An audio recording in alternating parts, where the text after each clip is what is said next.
அவருக்கு எப்படி செய்யணும்ன்றது is everything is impossible.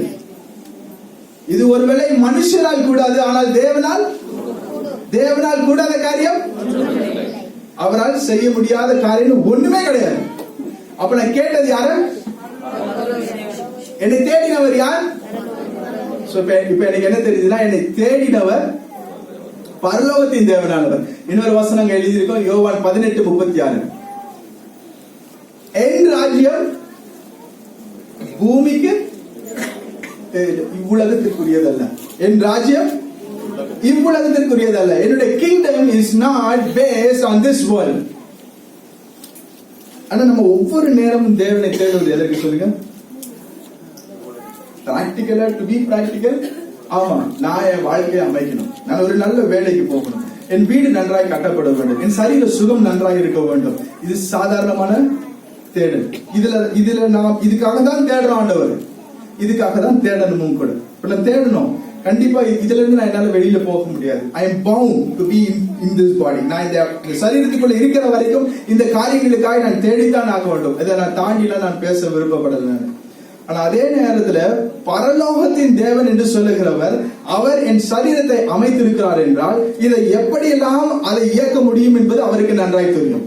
நான் என் சரீரத்தை குறித்து யோசிக்கும் பொழுது என் எண்ணம் சிறிதா இருக்க வேண்டிய அவசியம் கிடையாது. என் சரீர சுகத்தை, நான் செய்கிற வேலையை குறித்து யோசிக்கும் பொழுது நான் என்னுடைய அளவுகளுக்குள்ளே நின்று யோசிக்க வேண்டிய அவசியம் கிடையாது. பரலோகத்தின் தேவனானவர் எப்படி செய்வார் என்பதை மட்டும் யோசித்தால் போதும். ஆனா என்னுடைய காரியத்தில் 2019 நான் தேவன் தேடினதை தவிர பரலோகத்தின் தேவனுக்கு இங்க இருக்கிறதெல்லாம் அப்ளிகபிள் கிடையாது. அவர் வேற விதமா கிரியை செய்வார்னு இடம் கொடுக்கலையே. கொடுத்தமா? என்னுடைய ஸ்ட்ரென்த் பேஸ் பண்ணி, என்னுடைய எபிலிட்டியை பேஸ் பண்ணி தான் I was looking at God, but not just for him.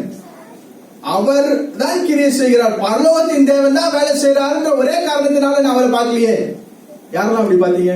நான் பார்க்கல. ஆக்சுவலா நான் திரும்பி பார்க்கும்போது பரலோகத்தின் தேவன் கிரியை செய்யற. ஆராதிக்கும் போது இந்த வார்த்தை அப்பப்போ யூஸ் பண்ணாங்க.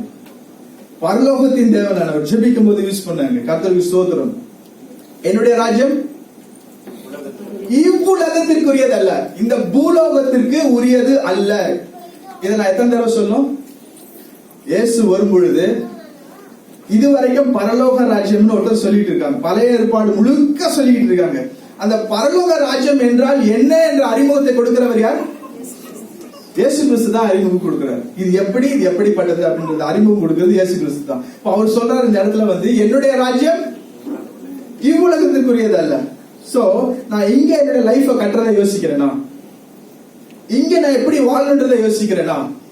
ஆண்டவர் சொல்றாரு அதை யோசிக்காதீங்க, அதுக்கும் எனக்கு சம்பந்தம் கிடையாது, அதுக்கும் எனக்கு சம்பந்தம் கிடையாது. சரி, நெக்ஸ்ட் போலாம். அவர் வந்ததுக்கு அப்புறமா அவர் ஒரு வார்த்தை ஒன்று யூஸ் பண்றாரு. பரலோகம்னா என்ன அப்படின்றதுக்கு நிறைய எக்ஸாம்பிள் இருக்கு. நான் இந்த ஸ்லைட் உங்களுக்கு ஷேர் பண்றேன், நீங்க வீட்டுல போய் வாசித்துக்கங்க. பரலோகத்தில் இருக்கிற என் பிதா அப்படின்னு ஒரு இடத்தை யூஸ் பண்றார். என்ன வார்த்தை யூஸ் பண்ணுகிறார்? பரலோகத்தின் தேவனானவர் என்று இதுவரையில் பேசினவர் பரலோகத்தில் இருக்கிற உங்கள் இந்த ரிலேஷன்ஷிப்பை கொண்டு வந்து காட்டுறாரு. அது வரைக்கும் பரலோகத்தின் தேவனானவர் என்று சொல்லுகிறவர் அதுக்கப்புறம் எப்படி மாறுகிறார்? என் பிதா என்று மாறுகிறார். சோ என்னுடைய ரிலேஷன்ஷிப் பரலோகத்தின் தேவனானவர் என்று வெறும் தேவன் மட்டும் வைக்காம அவர் எவ்வளவு பக்கத்துல கொண்டு வந்தது? என்னுடைய தகப்பன்ற அளவுக்கு க்ளோஸா கொண்டு வந்தார். யாரு? இயேசு கிறிஸ்து தன்னுடைய இதுல சொல்லும் போது, அவருடைய பிரசங்கங்களிலே சொல்லும் பொழுது, உங்களுடைய நற்கிரிகளை பார்த்து என்று சொல்லி பரலோகத்தில் இருக்கிற உங்கள் பிதா அப்படின்னு தான் சொல்றாரு அந்த இடத்துல. சோ பரலோகத்தில் இருக்கிற தேவனானவர் தேவனாகவே இருந்து விடாமல் அவர் எப்படி பார்க்கிறார்? பிதா என்று பார்க்கிறார். நம்மளை எப்படி பார்க்க சொல்லுகிறார்? பரலோகத்தில் இருக்கிற அந்த உலகத்தில் இருக்கிறவர் யாரு? எல்லாத்தையும் கிரியேட் பண்ணவர் யாரு? எனக்கு அவர் எனக்கு dot. He is my dot. The moment ஆண்டவர் உங்களை தேடி கண்டுபிடித்தது பிற்பாடு உங்களுடைய இந்த பூலோகத்திற்குரிய அம்மா அப்பா மறைந்து போகிறார்கள். அதுக்கப்புறம் யார் அம்மா அப்பா வராங்க? உங்களுக்கு உங்களுடைய பரலோக பிதா தான் அம்மா அப்பா இருக்காங்க. உங்க சரீர அளவுல இருக்காங்க, வேண்டிய கணங்கள் கொடுக்கணும், எல்லாமே கரெக்ட்.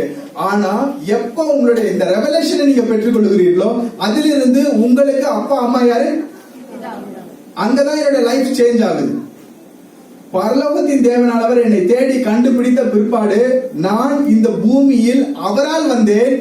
என்னுடைய தாய் தகப்பனால் வரவில்லை என்ற ஞானம் எனக்குள் வருகிறது. நான் சொல்லதை புரிஞ்சுக்கங்க.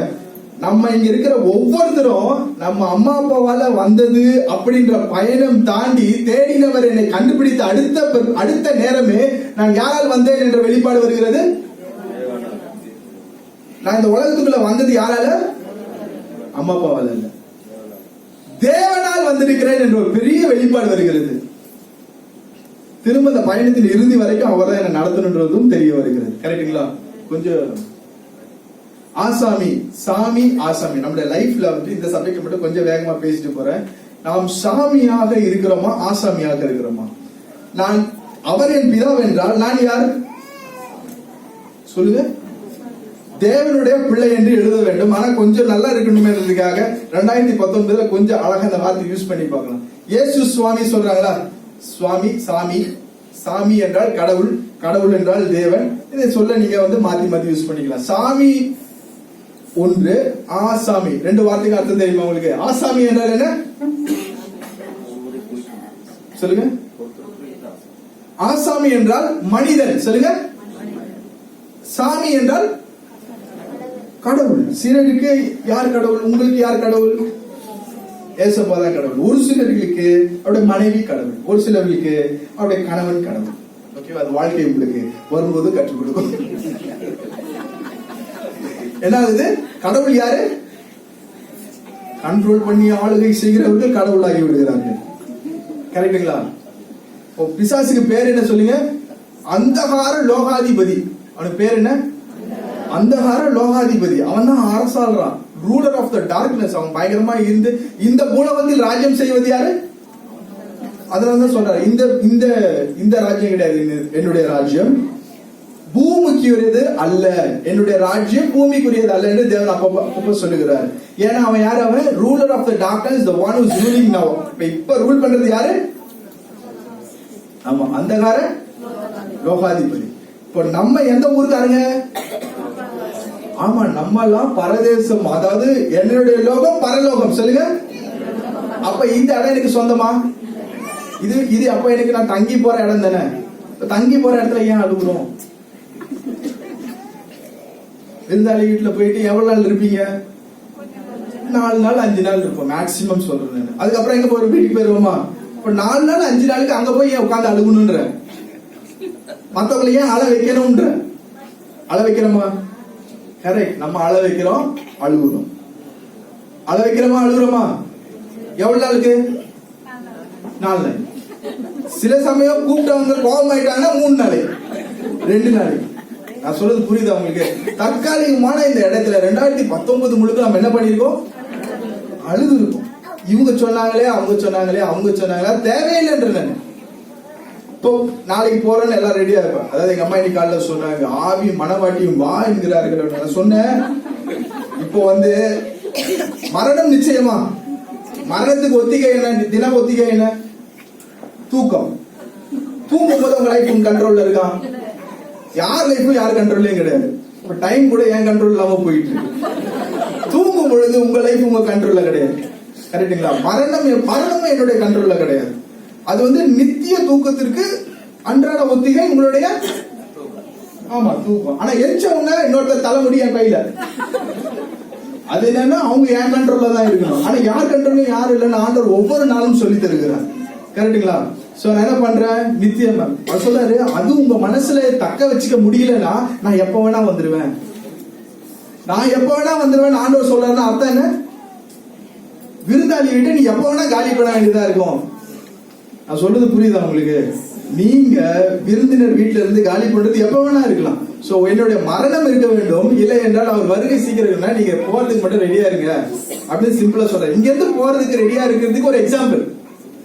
எப்படி இருந்தாலும் காலி பண்ண போறீங்க, நான் வந்துடுறேன் அப்படின்றத மட்டும் மனசுல வச்சுக்கீங்களா? நீங்க கர்த்தர் விசுவாசம், நீங்க வெளில போறீங்க. கர்த்தர் விசுவாசம். நம்ம குடும்பத்துல நிறைய பிரச்சனை என்ன சொல்லுங்க? நாம் ஒருவேளை சாமியா இருக்கிறோம், ஒருவேளை திடீர்னு சாமியா வரும், திடீர்னு ஆசாமியா வரும். சொல்லுங்களேன். சாமினா ஏசப்பாவுடைய பிள்ளை, சாமினா யாரு? திடீர்னு சாமி ஆயிரும், திடீர்னு ஆசாமி ஆயிரும். இப்ப வீட்டுல என்ன பண்றாங்க? ஒரு ட்ரே ஃபுல்லா முட்டை எடுத்து வராங்க, இல்லைன்னா ஒருத்தர் டியூப் லைட் எடுத்து வராங்க. எடுத்துட்டு வரவங்க டமாலி கீழே விட்டுறாங்க. என்ன பண்றாங்க? இல்ல ஒரு பெரிய தங்க எடுத்து தொலைச்சிடுறாங்க, ஏதோ ஒண்ணு தொலைச்சிடுறாங்க. அப்ப நீங்க என்ன பண்ணுவீங்க? இப்ப நீங்க தான் கணவரா இருக்கீங்க, இல்ல மனைவி ஒருத்தங்க இருக்காங்க, நீங்க எப்படி பதில் சொல்லுவீங்க சொல்லுங்க? திட்டுவீங்க. நான் சென்டென்ஸ் கேட்கவே இல்லை, ஓகேங்களா? இப்ப என்ன ஆகுதுன்னா, தப்பு செஞ்சவங்க இருக்காங்க பாத்தீங்களா, பொருளை கீழே போட்டு உடைச்சிட்டாங்க பாத்தீங்களா, அவங்க பார்க்கும் போது அவங்க கிட்ட இருந்து எதிர்பார்க்கிற குணம் என்ன? நான் ஆசாமி டமால் கீழே போட்டு உடைச்சிட்டேன். உங்களை பார்த்த உடனே நான் எதிர்பார்க்க குணம் சாமி குணத்தை நான் எதிர்பார்க்கிறேன். சாமி குணத்தை சாமி என்ன பண்ணணும்? மன்னிக்கணும். சாமி ஆகப்பட்டவர் என்ன பண்ணணும்? என்ன மன்னிக்க வேண்டும். அடுத்தது என்ன பண்ண வேண்டும்? மறக்க வேண்டும். அதுக்கு அடுத்தது என்ன பண்ணணும்? திரும்ப ஒரு டியூப் லைட், திரும்ப ஒரு டசன் எங்க எங்களை கொண்டு வந்து குடிக்கணும். நான் சொல்றது புரியுதா உங்களுக்கு? மன்னிப்பது, மறப்பது, அதுவும் இல்லாம திரும்ப அந்த பொறுப்பை கொண்டு வந்து கொடுப்பது. கிண்டல் பண்ணக்கூடாது. அடுத்த நாள் இதை ஞாபகம் வச்சுக்கிட்டு கிண்டல் பண்ணக்கூடாது. அப்புறம் அப்படி தூங்கக்கூடாது. முக்கியமா ஜட்ஜ் பண்ணக்கூடாது. இன்னைக்கு நான் முட்டை கொடுத்தா நாளைக்கு எதை கொடுத்தாலும் நீ உடைச்சிருவேன்னு ஜட்ஜ் பண்ணக்கூடாது. இதெல்லாம் யாருடைய குணம்? சாமியோட குணம் வருமா நம்மளுக்கு? ஆனா அவர் சாமியா இருக்கிறாரு, ஆசாமியா இருக்கிறாரு, நம்மளுக்கு கரெக்டா தெரியணும். இதுதான் என்ன பண்றாரு? ஆவிக்குரியவன் எல்லாவற்றையும் நிதானித்து பார்க்கிறான், சகலத்தையும் நிதானிப்பான். ஆனால் அவனை யாராலையும் நிதானிக்க முடியாது. சோ நம்ம முதல்ல அவர் என்ன கேரக்டர்ல நம்ம இருக்காருன்றது ஃபர்ஸ்ட் நம்ம பார்க்கணும். கரெக்டுங்களா?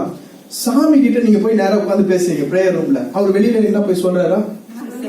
சொல்றது கிடையாது. நீங்க என்ன பண்றீங்க? மனைவி கிட்ட ஓப்பனா சொல்லுவீங்க, இல்ல யாரோ ஒரு ரிலேஷன் கிட்ட ஓப்பனா சொல்லுவீங்க. அவங்க யாருக்கிட்ட போய் சொல்லுவாங்களா? இல்ல, எவ்ரிதிங் இஸ் ரெக்கார்டட்.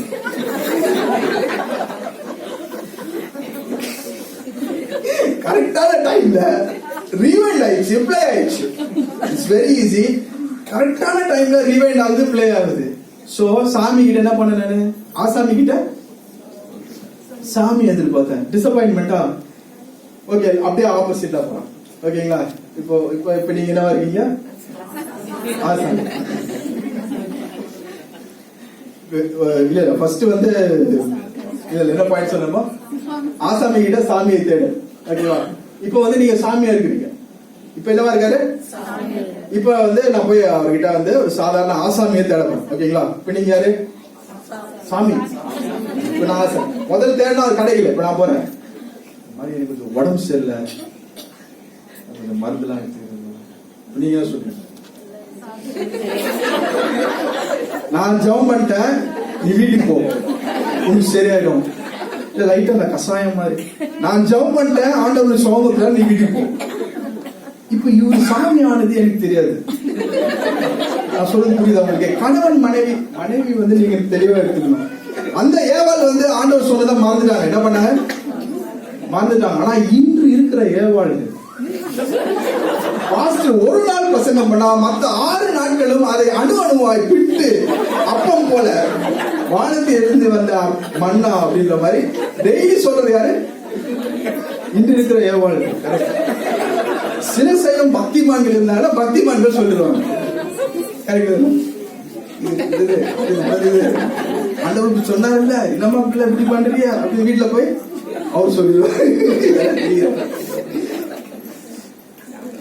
சாமி கிட்ட வந்து கேக்குறாங்க.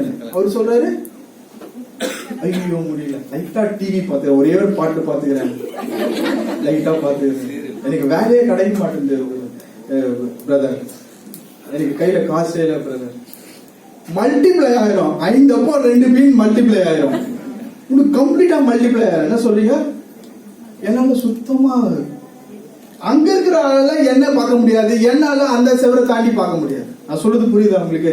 இவர்கள் இருவரும் ஒரு காம்பவுண்ட்ல, இவர் ஃபுல்லா எடுத்துல இருக்காரு, முழு நம்பிக்கையில் இருக்கிறார், முழுவதும் ஜீவனை பற்றி பேசுகிறார். எனக்கு ஐயோ டிசப்பாயின்மெண்ட், ஐயோ டிப்ரெஷன், ஐயோ கன்ஃபியூஷன், என்னால குழப்பத்துல இருந்து வெளியில வரவே முடியல. எப்படி பேசுகிறாரு அவர் தெரியவே இல்லை. கரெக்டுங்களா? சோ மிக வேகமாக கடந்து போயிரு. நீங்க வீட்டுல போய் தொடர்ந்து பாயிண்ட்ஸ் எல்லாம் மெடிடேட் பண்ணிக்கோங்க. நாம் இதுக்கு சரியான சொல்யூஷன் என்ன? அவங்க சாமியா இருக்காங்களா ஆசாமியா இருக்காங்க, கரெக்டா ஆவியை மட்டும் நீங்க புரிஞ்சுக்கிட்டீங்கன்னா உங்க லைஃப் பீஸ்ஃபுல்லா போயிடும். அவங்க டிவி பார்க்கும்போது கூட போய் ஜாலியா டிவி பார்த்துக்காங்க, அவங்க பிரேயர் பண்ணும்போது கூட உட்காந்து பிரேயர் பண்ணிக்காங்க.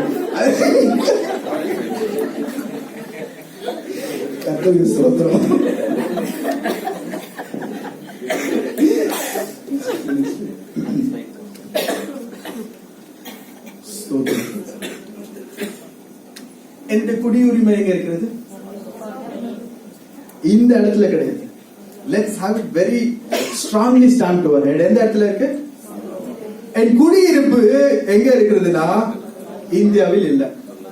தமிழ்நாடு தான் எனக்கு சொந்தமான தேசம் இல்ல. இங்க மொழி பேசுறாங்க, அது கிடையாது. யுஎஸ் சிட்டிசன்ஷிப் இல்ல ஒரு பெருமை இருக்கா? அது மாதிரி நம்மளுக்கு எது? ஆமா, கொஞ்சம் பிராக்டிகலாவே வரணும். இதுல 2 மனுஷன் பேசுவாங்க இந்த அதிகாரத்தை பார்க்கும்போது. யாரோ அனுப்பிச்சிருந்தாங்க, நீங்க தான் ஒரு 2 நாள் 2 வசனம் அனுப்பிச்சீங்கன்னு நினைக்கிறேன். இது என்ன வசனம் தேடி தேடி பாக்குறேன், நீங்க இல்ல கிடைக்கல, புதுசா இருக்கு எழுத்தலாம். இப்ப இந்த தேசத்தில் 2 மனுஷர்கள் இருக்காங்க. பழைய இந்த பூலோகத்தில் இருக்கும்போது பழைய மனுஷன் இருக்கான், பரலோகத்தில் இருக்கும்போது புது மனுஷன் இருக்காங்க. மிக சுருக்கமாய் முடிக்கிறேன், நேரம் கடந்து விட்டது காரணத்தினால் மிக சுருக்கமாய் முடிக்கிறேன் இந்த இடத்துல. என்னுடைய குடியிருப்பு எங்கே? ஆமா, என்னுடைய குடியிருப்பு பரலோகத்தில் இருக்கிறது. நான் என்ன இங்க வச்சிருக்க கூடாது, அதாவது இங்க இல்லையே, இங்க வாழ முடியலையே நான் என்னைக்குமே யோசிக்க கூடாது. அதாவது பரலோகம், பரலோக தேவன் சொன்னோம், பரலோகம் பேசணும். பரலோகத்துக்கு போகணும்னா என்ன ஆகணும் நீங்க சொல்லுங்க, கரெக்டா? சரி, நீங்க பொதுவாக யோசிங்க. பரலோகத்துக்கு போகணும்னா என்ன நடக்கணும் சொல்லுங்க. இல்ல இல்ல, நான் சிம்பிளா சொல்றேன், அப்புறம் டெக்னிக்கலா யோசிக்க தேவையில்ல. மிக அருமையான மிக சிம்பிளான பதில் என்னவா? சோ அங்க மேல எழுதியிருப்பா, everybody wants to go to, அப்பப்போ சொல்லியிருக்காரு pastor, but nobody wants to, everybody wants to go to heaven, but nobody wants to die. ஐயோ நோ வரக்கூடாது, ஐயோ சரியும், ஐயோ என்ன வீட்டுல வந்து பாருங்க, லைட்டா ஜுரம் ஆச்சா நம்ம என்ன ஆயிரும், பிளாட் ஆயிரும். சீரியஸா சொல்றேன், இந்த ஆண்டு உண்மையிலே தம்பிகிட்ட ஓப்பனர் சொன்ன பாஸ்டர் கிட்ட சொல்லும்போது மாதிரி உண்மையிலே நைட் ஒரு நாள் வேலை செய்யும் போது அது கேஸ்ட்ரிக் டபுள்னு நினைக்கிறேன், ஃபுல்லா என் செஸ்ட் பிடிச்சி என்னால உட்கார முடியல சீட்ல. அதுக்கப்புறம் இன்ச்சா மூவ் ஆகி தான் போனோம். அப்போ எனக்கு வந்து என்ன ஆயிடுச்சுன்னா டிக்கெட் கட்டிச்சு போல இருக்கு. அவ்வளவு மோசமான ஒரு டைம் வந்துருச்சு. அப்பதான் தெரிஞ்சது லைஃப் இவ்வளவுதானா அப்படின்ற மாதிரி ஒரு ஃபீலிங் வந்துருச்சு. என்ன சொல்ல வரேன் அப்படின்னா, எனக்கு பரலோகம் போக விருப்பம் உண்டு, ஆனால் இந்த சரீரத்தை விட்டு, இந்த சரீரத்திற்கு ஒரு துன்பம், ஒரு அவமானம் எதையும் என்னால் தாங்க முடியவில்லை. வீட்டுல அப்பா சொல்றாங்க, ஏதாவது சொல்லிட்டாங்க, கோவம் வருமா? வருது இல்ல? இந்த சரீரத்துக்கு ஏதாவது ஒரு கேடு அப்படி ஏதோ கொஞ்சம் அப்படி ஹர்ட் ஆயிடுச்சுன்னா அது தாங்க முடியாது. ஆனா அதுக்கு ஜீவன் போகணும். எதுக்கு போகணும்? ஆமா, பரலோகத்துக்கு போகுதுன்னா மூச்சு போகணும். மூச்சு போனாதான் உங்களால அந்த இடத்துக்கே போக முடியும். ஆனா சாக யாருன்னா விருப்பம் இருக்கா? கிட்டத்தட்ட மானம் போய் என்னுடைய அந்த இதெல்லாம் போனா அது சாவுக்கு ஈக்குவல், கரெக்டுங்களா? If somebody is hurting my ego, I am actually dead. Correct தானே? அப்ப அதுக்கு ஈக்குவல் தானே? அப்ப இது போனாதானே அங்க போக முடியும். அந்த இதுல போகும்போது பூரண சர்க்குணத்தின் கட்டாகிய அன்பை கொண்ட புது மனுஷன். அப்ப அந்த இடத்துல போகும்போது இது எதுவுமே அப்ளிகபிள் கிடையாதுன்றாங்க. எதுக்கு கிடையாது? இந்த மாதிரி எல்லாத்துலயும் ஹர்ட் ஆகிற அந்த ஒரு விஷயம் கிடையாது. ஏன்னா நீங்க மொத்தம் ஜீவனே விடுறதுக்கு ரெடி ஆயிட்டீங்க. சோ சின்ன சின்ன விஷயம் தானே இதெல்லாம். எது? மானம், சொந்த மாதிரி விஷயங்கள் செய்யணும். எனக்கு சொன்ன உடனே அந்த நித்யானந்த இது சீடி வந்து ஞாபகம் வந்துச்சு. இந்த கிளிப் நிறைய இடத்துல போய் கர்த்தருக்கு ஸ்தோத்திரம். My citizenship is where? Heaven. No green card, no India card. Chasing from India, you will feel happy? இந்தியால நீங்க இருக்கக்கூடாது, மைனாரிட்டி, throw you away. என்ன பண்ணுவீங்க? விருந்தாளி வீட்டுக்கு போனி காலி பண்ணி போங்கன்னா என்ன பண்ணுவீங்க? அடுத்த விருந்தாளி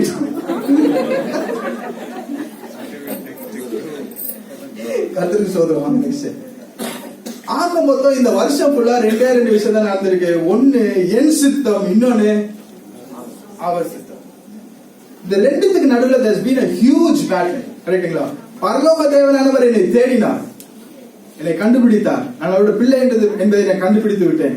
ஆனா அவருடைய சித்தத்துக்கு என்னால செய்ய முடிஞ்சதா? என்னை நோக்கி கர்த்தாவே கர்த்தாவே என்று கூப்பிடுகிறவன் அல்ல, என்னுடைய சித்தத்தின்படியே செய்ய. என்னுடைய சித்தத்தை செய்ய அல்ல, என்னை அழைத்தவருடைய சித்தத்தை செய்யும்படிக்கு இந்த பூமியில வந்தேன். So every time அவருக்கு என்ன இருக்கு? என்ன பண்ணணுமா? என் சித்தம் அல்ல உம்முடைய சித்தம், என் சித்தம் அல்ல உம்முடைய சித்தம். 2020 2019 ஆரம்பிச்சோம். நான் நல்லா ஆரம்பிச்சேன். ஆனா அவர் சொன்ன வார்த்தை செஞ்சான்னு எனக்கு தெரியும். கம்ப்ளீட்டா நான் விட்டுட்டேன். பட் இன்னைக்கு ஆண்டவர் எனக்கு இன்னொரு ஆப்பர்ச்சுனிட்டி கொடுக்கிறாரு. சோ அந்த ஆப்பர்ச்சுனிட்டியில நான் இல்ல ஆண்டவரே, உங்களுடைய சித்தத்தை செய்ய நான் விருப்பப்படுறேன், உங்களுடைய வார்த்தை எனக்கு தாங்க ஆண்டவரே. அந்த வார்த்தையை எடுத்துக்கிட்டு அதுல என்னுடைய வாழ்க்கை கனவை கட்ட, அதுல நான் முன்னேறி செல்ல எனக்கு விருப்பம் இருக்கு ஆண்டவரே. ஆண்டவருக்கு கடைசியில சிலுவையில கொண்டு போய் தன்னை கொடுக்கிற அந்த சூழ்நிலையில அந்த பாடிய சிலுவையில கொண்டு போய் கொடுக்கிறதுக்கு எப்படி இருந்தது? It was painful moment. அது ரொம்ப ரொம்ப ரொம்ப ஒரு கோரமான ஒரு சூழ்நிலை. ஏன்னா அவ்வளவு வேதனை இருக்கிறது அதுக்குள்ள. ஆண்டவர் என்ன பண்றாரு? கொஞ்ச நேரம் யோசிக்கிறேன். அந்த இடத்துல என் சித்தம் அல்ல, உங்களுடைய சித்தம். 2019 I fought a lot. நான் ரொம்ப நிறைய இடத்துல slip ஆயிருக்கேன். 2020 I want to stay in His will. அவருடைய சித்தத்தில் நான் நிலைத்திருக்க விரும்புகிறேன். என்னை போல என்னோடு கூட பயணிக்க விரும்புகிற ஒவ்வொருவரும் இந்த சிந்தையோடு நம்ம 2020 ஆண்டவர் என்னென்ன காரியங்கள் நமக்கு வைத்திருக்கிறார் நம்ம கேட்கணும். பரலோகத்தின் தேவனானவர் அவர் கொடுக்கிற வாக்குத்தத்தங்களை எப்படி நிறைவேற்றுவார்? என்னுடைய பேட்டர்ன்ல நின்று யோசிக்க வேண்டாம். அந்த செவரை தாண்டி வர முடியலன்னு சொன்ன பாத்தீங்களா? முழு ஜீவனோடு முழு நம்பிக்கையோடு. ஏன்னா செய்ய போகிறவர் பரலோகத்தின் தேவனானவர். அவர் செய்ய போகிறார் என்னுடைய வாழ்க்கையில. நான் செய்ய போவது கிடையாது. என்னுடைய தகுதியின் அடிப்படையில் அல்ல, என்னுடைய திறமையின் அடிப்படையில். தேவன் செய்ய போறார்ன்ற ஒரு நினைப்போட நம்ம இந்த வார்த்தையை கேட்டு தேவனை நீர் செய்யும் என்று விட்டுக் கொடுப்போம். சரிங்களா? நேரத்தில் இந்த கர்த்தருக்கு ஸ்தோத்திரம்.